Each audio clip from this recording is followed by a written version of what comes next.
Hello, you're listening to Questboard, a podcast where we make up random side quests. My name is Brandon. And I'm Tiffany. Just so you know, we are not professional writers in any way, shape, or form. At least we don't claim to be. We just really like tabletop RPGs, and we do this for fun. That's right. When we're not a movies fan cast, I don't know. That was based off last episode. Still going on about that, how we ranted about movies and games way too much. I think it's because we were spent so long in the beginning. Yeah. That I'm just like, we don't normally take that long. You want to hear something else that took up a lot of my time, but I really enjoyed it? What? I got to watch MCC live. Minecraft, is it Champions? Challenges? I think it's Champions. What is Minecraft Champions? So 40 Minecraft players, known Minecraft players that, have fan bases and stuff, come together and go through a bunch of different challenges. They're all put on teams, 4-person teams. There's 10 teams. Okay. And they all have to complete random challenges, and there's this huge stage set up. It's an entire world that people have put together. Is it like a survival thing, or is it a building competition? Both. It's random challenges.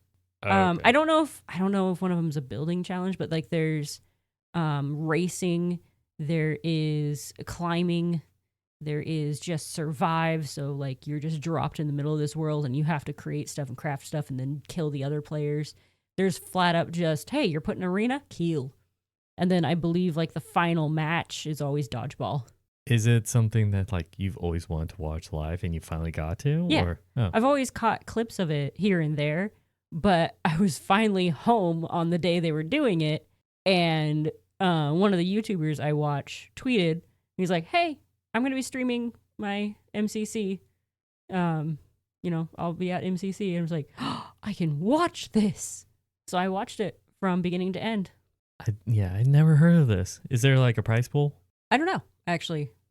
I didn't. Usually they really talk a lot about the prize pool if there's a prize pool. I don't think there's a prize. I think it's just bragging rights. Oh, okay. It's that small of a community. I don't think it's that small. It's pretty intense. Well, I mean, I guess it's only 40 people, but still, I think it's pretty awesome. I kind of recommend watching people's VODs of it and stuff if they have any up. That's cool. One of the YouTubers I watch, I'm going to name drop here because I feel like it, Pearlescent Moon, was on the winning team. Spoilers. Oh, yeah, sorry, spoilers. Everyone's talking about it now. I'm sorry. I was actually watching Impulse SV because I think he has a cool voice and I like listening to him. But he was on a team with 3 other members of the Hermitcraft server, which is how I get my Minecraft fix. There's so much Minecraft content out there. There is. Speaking of Minecraft content, we have a friend of ours that actually makes Minecraft content, Sizzlesaur. Ah, yes. We've been we've been talking about helping him out with creating lore and all that stuff in his hardcore Minecraft world. Did he tell you the recent news? He didn't tell me, but I saw a post about it. Yeah, he finally died. Yep, his hardcore world is gone. And so he was telling me, oh yeah, could be starting up a new world. I'm like, well, we could come up with the lore for your new world. Yeah. He's like, yeah, clean slate. We still need to do that, but yeah. Yeah. Actually, I think he's brought it up. Now we have to bring it up that we want to do it. Right. Yeah, no, he mentioned it in one of his streams, and I'm very excited about doing this. We just need to find an actual day that we could all do it. Mm-hmm. It's like getting a D&D group together. It's hard. Coordinating adults is like herding cats. But anyways, I think that's enough banter. Back to our podcast. Yes, our content that you're here to listen to. Hopefully. Please. Don't sound so desperate, jeez. We have our usual quest board content. So, do you have dice? I got them. 67. I'm pretty sure we've done that before. We've done a lot in the 50s and 60s. Yeah, 67. Oh. One make silver quick, why not platinum? This is episode 54. I think that was that's the one where we had it's obviously a scam and all that stuff, and then the party goes there and it's dead, the person is dead or got killed, and so they got framed. Oh yeah. Disorganized crime, I think that was the name of the episode. I do believe that is. Do you want to go up or down? Let's go down. Okay, 66 was episode 75. That was the look cool in front of the lover that we did the Call of Cthulhu episode on. Yeah. Oh, right. Because he was dating Cthulhu That itself? Or no, it was a cultist. Oh, just a cultist that was Yeah, trying that to was Love and summon. Tentacles. Yeah. And 65 we had not done. Woo! Here we go. I'm surprised we haven't done that one. Missing. 1 semi-intelligent skeleton, 5 feet 10 inches. Last seen wearing blue cloak. He was sent to the market for some groceries 5 days ago and hasn't come home. His creator misses him very much. 50 gold pieces and 4 stones of far speech upon return. Ooh, stones of far speech is really handy to have. It's like walkie-talkies in your party. Okay, this reminds me of something. Instant tangent. I'm sorry.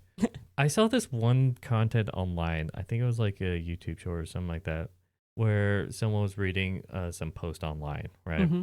And there was talking about like what happens if there is a necromancy is seen so much as like a negative thing. Yeah. What happens if there's like a city or a society where necromancy is like integrated within it, where there's actual Ooh. laws and regulations? Yeah. Like, for example, all resurrected beings must be skeleton and not decaying flesh for sanitary reasons. That's so nice. Any resurrection of any body has to be from a body that you contractually made a deal with when they were alive. Hmm.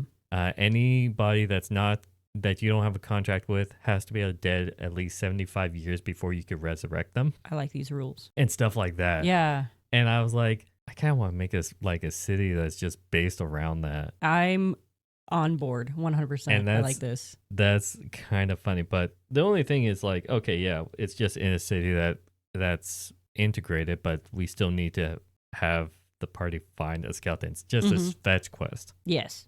It just reminded me of that. I think I saw that like a couple weeks ago. Okay. But just made me think of that. I like it a lot. I know I want to steal that Well, here we go. or Let's use do it. that content. We're or doing inspire. I don't right know. here. We are being inspired by that content to create a quest within that world. We're not stealing anything. It sounds so dirty though, stealing. It is. But I mean, in a world, if it's integrated or not integrated, it doesn't change this quest at all. No. Well, it might. Well, slightly, but not. I don't think it's that big of a deal because it's just fetching a skeleton Right. wearing a blue cloak. Mm-hmm. So, how are we gonna handle it? Okay, what kind of name do we want for the necromancer? Well, this one pops out at me, but I don't know how to say it. It's just really pretty. Isabel? Isobelle.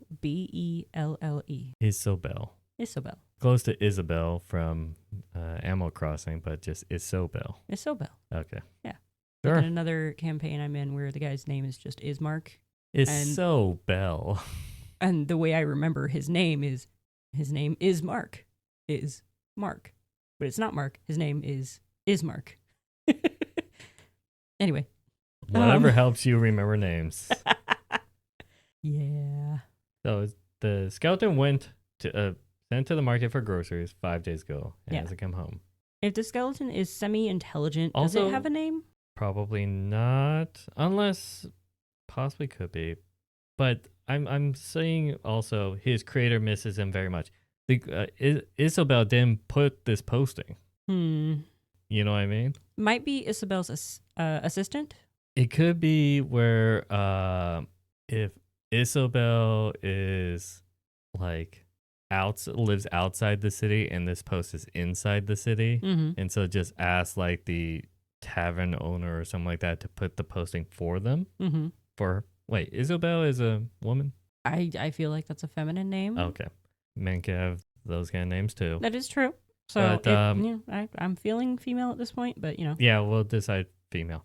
So she could ask the tavern owner to post that for her. Mm-hmm. And so that's how he phrased it because he's the tavern owner is the I can one see who that. wrote that out. Do we need to name the? No, owner. I don't think so. Okay, Martin. Anyway, But besides that, I don't know. How are we going to have a skeleton missing? So if it's like I feel from like, outside town into town just to go to market. right. So maybe another necromancer has kidnapped him because he's such a well-formed, well-preserved skeleton. and is trying to overcome the other necromancer's powers to turn him into their thrall instead. And then we just turn this into a custody battle now? Not a custody battle, no, it's a kidnapping. I feel like we could go out more outlandish, right? I mean, that's a good safety net. That is a good safety net. Maybe that's what initially happened, but since the skeleton is semi-intelligent, it escaped and it's trying to make its way back. And then we turn into Homeward Bound. It's essentially Homeward Bound, but it's a skeleton. Okay, now I just sound like that. What happens if it's a skeleton cat? But no, it says 5'10", wearing a cloak. Yeah, yeah. No, not a skeleton or cat. Or skeleton dog, because now I'm thinking of Homeward Bound. Maybe he makes some friends along the way. By the way, that is like a 90s kids movie. It really is. Because I'm pretty sure that is an old movie. There's actually another version of that movie that I've come across that really is jarring to see because it's not the same dogs and cat. That ain't sassy. Also, it's just them getting animals to just go a specific path on camera and then just doing voiceover. Yes. Anyway. I'm just glad they didn't try to make the mouths move. Yeah. So it's a human-like skeleton. And they gave like 5 feet 10 inches last time wearing a blue cloak. So it's just like... So we can't do anything different about the skeleton. We can't make it outrageous. Society, would skeletons be labeled or... They would probably be tagged. Either engraved or... I feel like they would be tagged. Tagged, yeah. Like, would there be like a metal plate on the back of their head or something? No, it would be like a collar that's hanging on the spine. Okay, that can easily be taken off. We need something that cannot be easily removed. What, like a tattoo on the bone rib or something? Like that's why I'm saying, like a metal plate screwed into one of the big bones or something. Like contractually assigned to so-and-so. I don't know. Why is this so hard to me? Right? Anyway, just something like that. There's some sort of identifier. Mm-hmm. So people can tell whose skeleton this be. This be. It could be a magic signal, too. Like a magical... Signal? trait.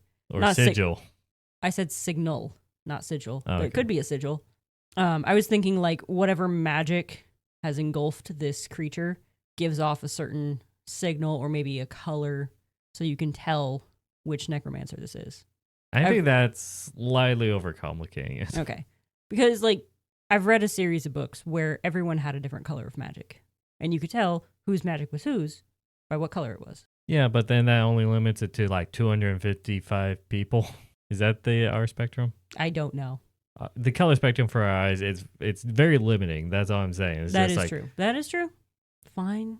It'd just be a little bit hard. If it was like a limiting magic thing, I understand. But well, like I see magic sometimes as more of like a cloud-like thing, so it could be like purple with blue sparkles in it. Yeah, you have a point, but that's very much flavor. Yeah. So there's some method to identify this skeleton if he loses the blue cloak, is what I'm saying. So he went out to get groceries. I know. I'm thinking maybe something happened from outside the walls of the city. So in between Isabel's home and getting to the city. All right. I'm thinking maybe something happened there. Pack of wolves. They want some bones to chew on. God. Do bones chew on wolves? I mean, do wolves chew on bones? I can word. Do bones chew on wolves? Okay. Only if they're reanimated by a necromancer. Stupid idea. You could shoot this down, but this is comical stupid. I thrive on comical stupid. This is semi-intelligent. Yes. Let's say the the skeletons in this region, they like enhance necromancy to the point where it's a little bit more advanced than what you stereotypically think necromancy is because it's funded by the government and all that stuff. Okay. That skeletons can talk. I'm okay with that. There's a lot of fantasy where skeletons talk. Yes. It's a little bit of stretch because in D&D, normally they don't do that. This is true. But this is why it's a stretch and this is going to a stupid route. Let's say that on the way to the city, this semi-intelligent skeleton knows very simple words or anything like that, you know? How to ask for things, but it's like can't articulate that great. Gotcha. What happens if they, and it really is they, no gender on that one. You can still tell pelvis shape and stuff. Also true.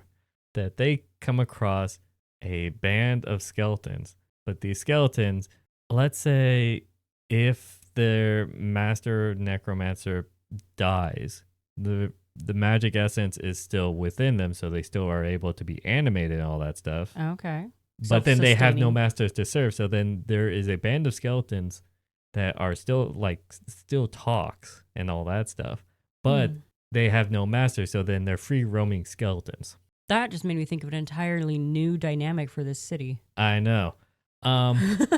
But what happens if they thought like they basically roped this skeleton in, and now like if the party comes across them that wanders around like the fields or anything like that doing nothing, it's like one of those like teenager gangs kind of thing where it's just like a group of hoodlums that hang out kind of vibe. Mm-hmm. If they ever see them, then they'll see the blue cloak and everything, and the skeleton will just mouth, "Help me," because he can't get out of this situation. They're like, "Come on, you belong with us." Yeah, that kind of vibe. And just could Oh my not get gosh. out of it. Yes. Like socially. Oh, he's socially awkward. Because he's Oh, no. semi-intelligent. Oh no. Oh, the poor baby. This is stupid. No, it's perfect. It's not stupid. I love it. The The poor guy is just way too socially awkward to get out of this situation. it doesn't know how to get out of it, and so How do that's you why it's read been 5 lips on days. a skeleton? I don't know. Maybe, okay, if anyone in your party knows Thieves' Cant, this skeleton does too. And Thieves' Cant includes various types of sign language. Or just skywriting. Yeah. When I said skywriting, I forgot that D&D has a spell called skywrite. What I was meaning was hand gesturing, writing out, spelling out letters using your finger.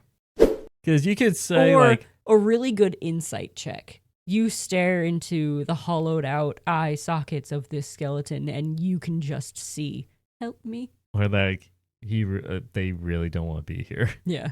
They really want to get out of this, but they or can't. like if anyone is just really good at reading body language. Well, insight is a part of reading body language. Yeah, I know. But like any check like that you can make, something tells them, "Help, get me out of this situation. I don't know how. I can't do it on my own." But then if we do that, then it's just a simple like party gets to decide at that point. They could persuasion roll, deception roll, socially get him out of it, Yeah. or attack skeletons. Yep. But what happens if like these? I was gonna say like they probably called themselves like the Bone Gang.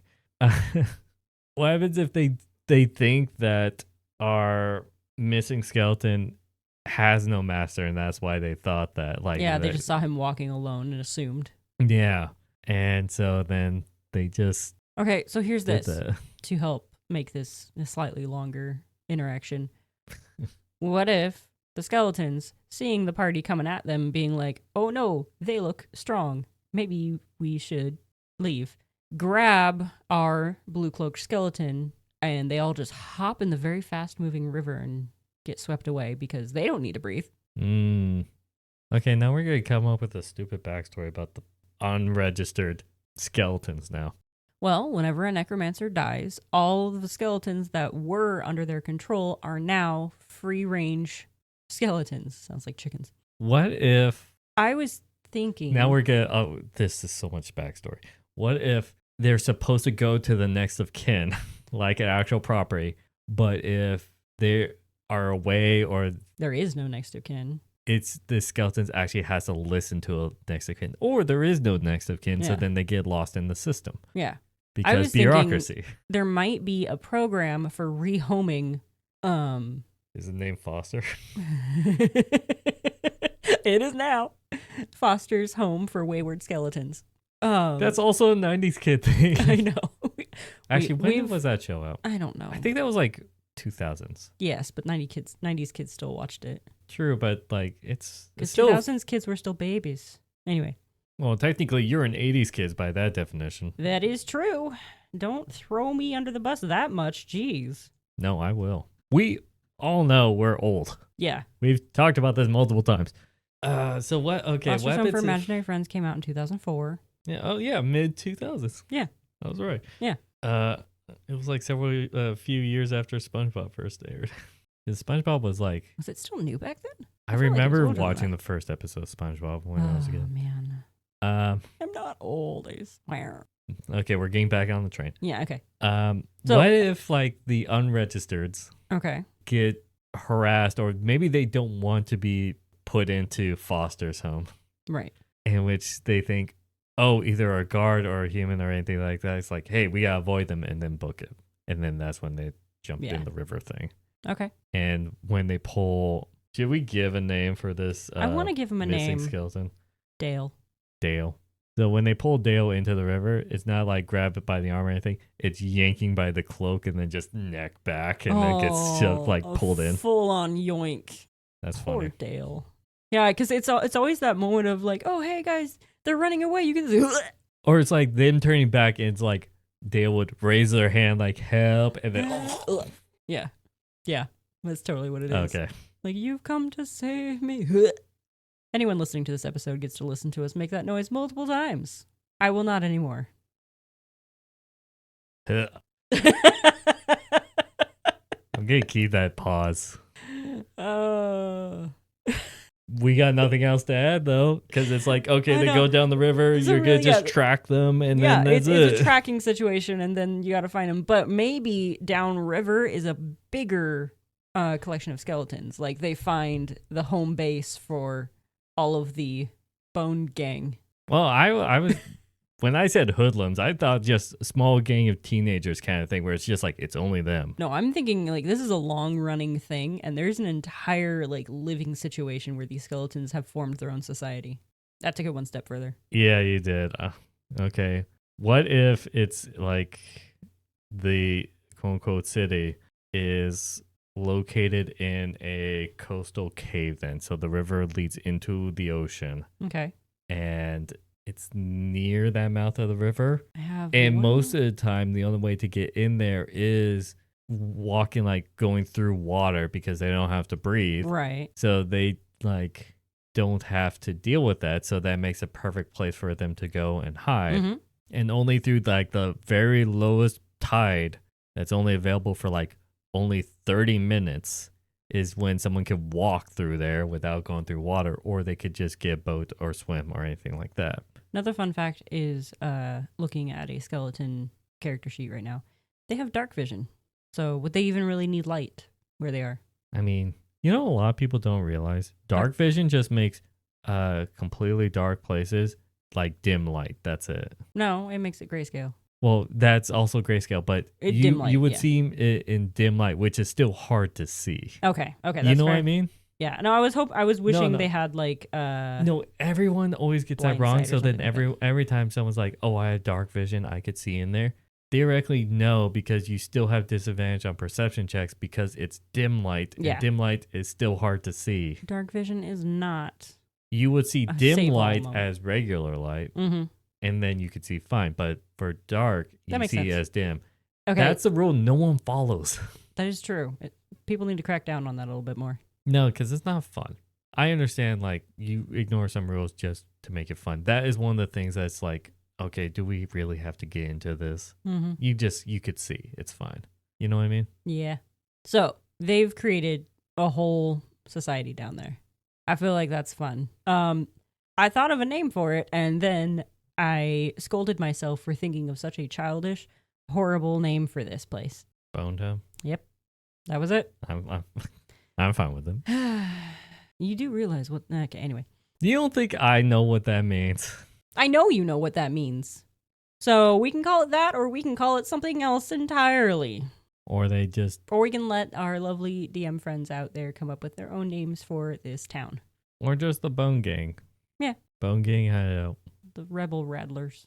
That's worse. That was so much worse. I tried, you know. Anyway, so they've taken Dale. They're trying to integrate him into society, and the players show up, Okay, and they're quick like, question. "What the heck?"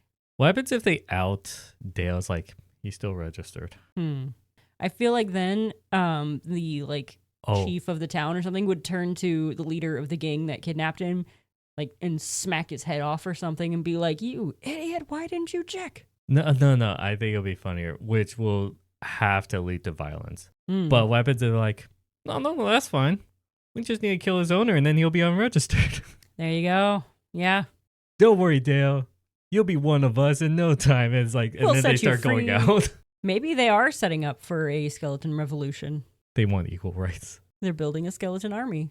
Okay. That Whatever does- you want this to lead, it could lead to just like civil rights for skeletons in this city or kingdom or whatever. And that movement is called skeletal rights. We just want bare bone rights. Man, there's so many good puns here. I might be using that for the description or Twitter. I don't know. Anyways, I think this is pretty much it. Yeah, I know. I think we're good.